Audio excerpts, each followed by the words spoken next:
Hey there everyone, it is Mr. Stubstep and today is going to be a fantastic video because after all of these letters I should be completing a set. I think I know which one it's going to be, but you never know, sometimes stuff gets mixed up in the mail, and then I will be also showing off the most expensive single that I've ever purchased to date. So look forward to that. I'll be going through these, then this, then some binder time, and that will conclude this video. And I do have a ton of talking points, but we're going to get right into these envelopes and we'll just go one by one. Like always, if I paid more than $1, I'll put it down below. If not, then how it lies is how it lies. So it's less than $1. So don't be concerned if you feel like I'm missing something. Dang, they gave me a whole semi-rigid holder for this Zubat. And it's a very nice Zubat while we're at it. Supreme Victors. And there's definitely some wear and tear to this Zubat, but it will look just fine in a binder. Let's do the next one. It seems more and more people are using these little card holder things, which are actually pretty nice, so I don't blame them. Let's see what we have in this one. Very exciting. Oh, yes. We have the Champions Pokemon and Garchomp C, which this one's nice. And yeah, I like this in a reverse holo. Love the clean reverse holo of Supreme Victors. And that one has a little bit of wear and tear as well, but not as bad as the Zubat. Let's get into the next one. All right, and we have, oh, the Dragonite. Let's go. It looks like they did double layer tape, but no tabs, so that's a little unfortunate. Whew, I just cut my fingernails recently, and pinching that one out was pretty rough. Very painful. But this Dragonite looks to be in great condition, surprisingly. Okay. I mean, the front's a little scratched up and scuffed up, but the back is looking just fine. But now we have a smaller envelope. And, oh, you're going to the camera-up train, which is very nice. And this top loader I can actually reuse because it doesn't have a bunch of annoying tape stuck to it. And this camera-up has a bunch of fuddy-duddy as well. These are all from different sellers, so it's kind of interesting to see how they all package things up. Ooh, and this one might be one of the more expensive cards in this and out of all these orders. And it looks like they did long way tape again, which is really annoying. I'm telling you, you do not need that much tape.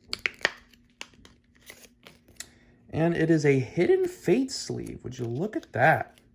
But yeah, this Magikarp is pretty pricey for a reverse holo Magikarp. But Magikarp has a weird amount of popularity, which, you know, of course, it's worthless, but then it evolves into one of the strongest Pokemon, so I guess I can't really blame it there. Looks like we have 2 more envelopes left. And we have the Plusle reverse holo. This is very cute. They actually put it in a thank you card, which is pretty precious, I guess, for this one card, which is very interesting. And yes, we have the Plusle reverse holo. Love the claymation. What is it? Yukamori. So, very nice. And we have one TCG player direct letter to open. And the final card from this opening is the Camerupt G, or Team Galactic's Pokemon. This one is really nice as well. There are 2 Camerups, and I got both of them in this opening.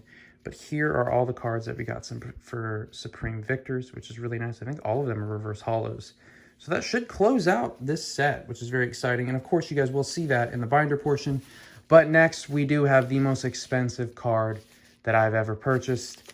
Can't believe I got this card, but I've been wanting it for a while. And the price, I've been watching the price for a while, and it doesn't seem like it's been coming down. So you have the 2 cardboard pieces, and it looks like you can see from right there what card this is going to be. But they put it in like a mega-sized top loader, and then a semi-rigid holder, and then there's the plastic. So actually wonderful packaging.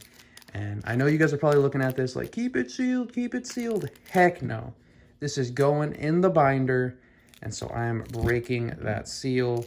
Very magical. Oh, yeah. So look at that. Special Delivery Bidoof Sword and Shield 177. I will have had down below how much I paid. This one was a pricey card for sure, but the price just was not going down. And I guess I was trying to find a cheaper graded card, and then I could, what do you call it? Just break the slab open. But I ended up finding a sealed raw one for, I think, what, $210 or something like that, which I didn't think was too bad because these are averaging around like $250 to $300. So I saw the opportunity. It was listed very shortly. So I always, when I go on eBay, I sort by like cheapest, like lowest price, including shipping, but then also on like a day-to-day basis, if there's a card that you're hunting, also look up newly listed items, because a lot of times new listings will come out and people that have been monitoring prices for a while will recognize those good prices and they'll get purchased up immediately. So if you wait a while and you only look at the listings that are sitting there, then all the ones that are left over on eBay are like the not good deals. But if you're like constantly, or not constantly checking, no one has time for that. But if you're checking and you look at the newly listed things, sometimes you can scoop up some great deals really quick. But that's assuming that you've done your research, you know what a good price is when you see it. Don't impulse buy because you think something is a good deal or whatever, because sometimes it's not, and it's better to compare it to other listings. So, but special delivery Bidoof is all over the place. So yeah, it was pretty easy to compare. And once I saw that price, I was like, you know what? I'm content with paying that. This is my Xmas. This is my Christmas gift to myself. So that is what I decided on. I usually get like one big card for Christmas and then one big card for my birthday, or I get a bunch of cards graded, but I don't know if I'll be grading anytime soon, to be honest with you. So that is all the cards that I'm going to show off in this opening, and now we're going to go into the binder and go through my talking points. And now comes the part I've been waiting for oh so long. We have two binders, but they are two of the greatest binders in my collection. First, we have the Supreme Victors from the Platinum Era binder, and that's going to be real awkward if we don't finish it, but we are finishing this today, and so look forward to a complete set video of Supreme Victors, which is pretty cool. I think there's only a handful of other complete set videos, and I don't think any of them are master sets, so that'll be exciting. So first talking point, the Indigo Disc, Pokemon Scarlet and Violet, the second half of the DLC. It has been great to me. It really is. Meeting the new like Elite Four characters. Crispin, I think, is probably my favorite out of the four. Really like his design, and his fight actually challenged me. Actually, Crispin didn't challenge me a ton, but it was like a somewhat challenging fight. The entire DLC is double battles, which is really cool unless you invite the previous trainers from the main, I don't want to call it the main island, I guess from Paldea or whatever as a whole. Then you still fight them in single battles, but everybody else is double battles, which I love double battles. I loved Pokemon Coliseum and XD Gala Darkness, so that kind of throws me back to that. So yeah, really appreciate the double battles. Amars or Amarise, I'm not sure how to say her name. I'm sure it's like some play on words for, you know, metal or steel, but she is a steel type trainer. This was probably the most challenging trainer out of all of them because my team at the time was, it didn't have a lot of answers for steel. I had like non-fire Pokemon that knew fire moves, and then that was about it. And I guess one Pokemon that had a ground type move. So it wasn't super well equipped, but still a great fight. I don't know if I guess she's my second to least favorite character, but still a good character, just very robotic in her ways. But I mean, that's like the design. She's the steel type leader, all of that, acting like a robot, all that stuff. But she does have her signature Pokemon is Metagross, which Metagross is just such a sick Pokemon and such a tank. So that's pretty cool. Lacey was probably my least favorite out of the four characters introduced, at least in the Elite Four. I mean, fairy type, just kind of uninspiring, to be honest. Let me know if you like the Lacey or not. And then Drayton. Drayton's kind of the reoccurring one throughout the whole DLC that Carmine's like, yeah, I don't like him, but he actually ends up not being too bad. Dragon type trainer. Dragon types are always kind of difficult to fight against, but still, it was another great time. And then Kieran has his makeover. Not sure if you've seen it, but if you've played the first DLC, you know how it ends, and then Kieran comes back. And yeah, it's definitely a huge personality change, and you kind of go through the full thing with Kieran and the crew. And overall, it's not bad. I'm not going to spoil the whole thing or whatever the story. I mean, it's pretty predictable, but overall, it's a good time. A lot of double battles. I like the map, how it's divided up into 4 quadrants and all of that stuff. So it's fun. I'll show the team that I used to beat the DLC. Of course, it's a little overpowered, but I wasn't going to keep switching out Pokemon or whatever. As soon as a Pokemon gets to level 100, I take it off my team and start training up another one, except for the Gallade or the Gallade, because that's the best. Because if I'm in a new region, I'm catching a ton of Pokemon, and it's nice to have a Pokemon that's holding a smoke ball to where you can always run away, and that has False Swipe and Hypnosis. So you can make the Pokemon fall asleep, and you can get it down to 1 HP for the best catching percentage. So that actually completes this binder. Let me just verify. Bang, bang. Okay, yeah. That is crazy. Finished Supreme Victors, a Platinum Era set, and I already have ordered cards for the next old-timey set that I want to complete. I always like at least trying to collect one older set. Then I've gotten all the WotC sets, which I'm going to be doing a video on that as well. And this, I need to add a new old set to my rotation. Also within the DLC, the new thing is the BBQs or the Blueberry Quests. So I've been doing a lot of those. I don't have any like friends or like local online things that I can do to do a bunch of quests at the same time. Or maybe there is a way you could just link up with randos online and do it that way. But doing it the old-fashioned way by myself grinding has been a bit of a chore. But getting through it, slowly trying to unlock everything, and I guess I'm still missing a good chunk to complete the Pokedex, so I need to do that as well. I did get a couple shinies just randomly roaming the lands. I found a couple shinies, so I'll show those, which were very nice. And I got an additional Master Ball, but based on one of the new things that they've implemented, it seems like they're not easy to get, but they are a little bit more accessible. So I think I have 4 Master Balls now, so I probably need to find a Pokemon that I want to use those on. There's the 2 delivery brethren right there. Jujutsu Kaisen's most recent episode, another super emotional one. Todo, sorry, that transition was crazy.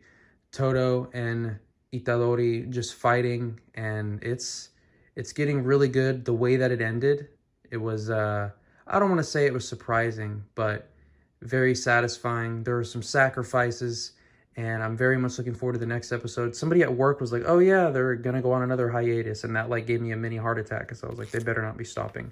I feel like there's at least 1 or 2 more episodes in the tank to finish out this season. Because it seems like a lot of shows nowadays are kind of like releasing seasonally. Like I think Demon Slayer comes back next spring, and maybe Bleach does too. So yeah, I kind of like the seasonal thing because there's enough good shows right now that there's always like one good one that you can kind of watch. And I do have One Piece on the back burner right now. I'm just going to let it simmer for a while. This is the Marnie full art. I'm tempted to just take it out because I think it might be the only card that I wanted to get graded in here. And I'd much prefer, and I haven't graded it yet, and I would much prefer to just have them all in the binder. So I think that's what I'm going to end up doing. C's Candy. Let me know if you like C's Candy. It's pretty dang good chocolate. I had a little bit of it growing up, and if I ever want to soften up my mom, I know I'm missing a bunch here, but these are just blister pack promos that are featuring prize packs. So, but I will be showing off this binder soon as well. So that special delivery Bidoof now sits there peacefully next to the Hoopa V and that Professor's Research with the code. Wow, that is crazy that I finally have that in my collection. But yeah, let me know if you've ever eaten C's Candy, and if you eat C's Candy, what your go-to box is. Myself and Mystery and my mom, we all like the dark chocolate nuts and chews, but I'll eat anything from C's Candy. The lollipops are really good. It's just good candy, I'm going to be honest. Once you've had that, it's really hard to go to other like chocolates and stuff. Also, because I started my recent gym membership at LA Fitness. I think I've been there for a couple weeks now, you know, going nice and bright and early. But part of the membership is getting like 1 free like personal training session, which I did do that. I've been working out since freshman year of high school. So that's like, quick math, like 15 years. So almost 16 years now. So I have a decent amount of experience, but then also no matter what, if you have a ton of experience in anything, like you should always, like I'm telling you, until the day that you die, just always take the approach. Like there's more to learn. There's more to experience. Other people have different perspectives, you know? So I went to the trainer. I said, hey, this is my knowledge set. This is what I have experience in. This is what I've done in the past. This is how I've done my programming. This is how I organize my workouts, cardio, you know, resistance training, all that stuff, rest time, nutrition. I know nutrition is my worst portion. I mean, you've seen my Oreo videos. It's pretty bad.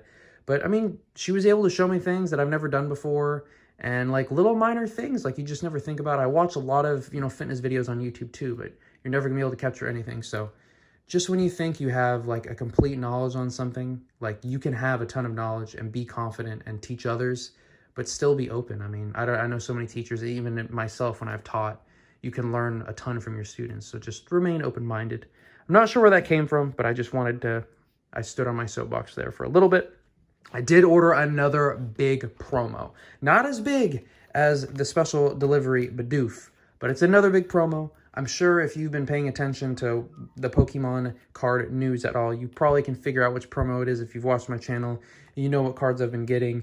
And I saw a good price on it, kind of similar to the special delivery Bidoof story, and I just pulled the trigger. Because it's like, you don't want to overpay for stuff, but then I also don't want to be, like, it's just a nagging thing. Like, I eventually want to get that card, I guess, to remove some of the hassle. I just get it, but I have a price in mind. When you're shopping for a card, have a price in mind and like stick to that line. If it's a card that like is never ever listed, never for sale, it's like super rare, like you might see it for sale like one time a year, that's one thing. But I mean, you can go online and find a ton of special delivery Bidoofs, or this promo in particular that I'm speaking on. You can still find a ton of them being listed, so it's not like there is a lack of them or a scarcity.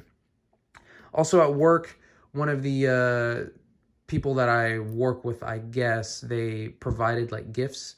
So everyone like pretty much provides gifts one level up. So we like provide gifts to like our company that's employing us, or the company that's employing us. And then all the people below us that we're employing, they provide gifts to us. So one of the people got us a gift, and it was kind of cool. It's a bottle of scotch, which I have no bottles of scotch at the house. I think I can count on one hand how many times I've had scotch. But looking forward to opening it at some point, because, you know, it's looked it up and it doesn't seem to be too bad of a bottle. Obviously nothing like crazy, but scotch is aged pretty long, so it can be interesting.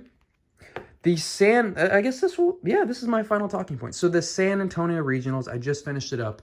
It was between a Charizard deck and a Lost Box deck. I'm telling you, these matches were straight fire. I had no idea which way they're going to go. They went to like the last moves. There's like a lot of dead drawing, and like just it was really amazing to watch. If you just want to see a really good finals in a Pokemon trading card game tournament, I highly recommend watching this video. It's very long. It's like movie length. I mean, I watch the majority of my videos at 1.5 or 2 times speed, but I'm telling you, totally worth it. You can learn a lot, and yeah, it was great. Let me know if you watch those finals. But that is all I have for this video. Got through all my talking points, got through the binders, and I think that's supposed to be a Jirachi. But yeah, I am very much looking forward to, you know, the end of the year. Should have top 10 video coming out, binder videos coming out, and then some more orders and stuff coming in. But videos might slow down a little bit, and I think next year I'll be sure to inform you guys what my plans are moving forward for this channel. So I want to thank you all so much again for watching. Let me know how you've been, and I will catch you on the next one.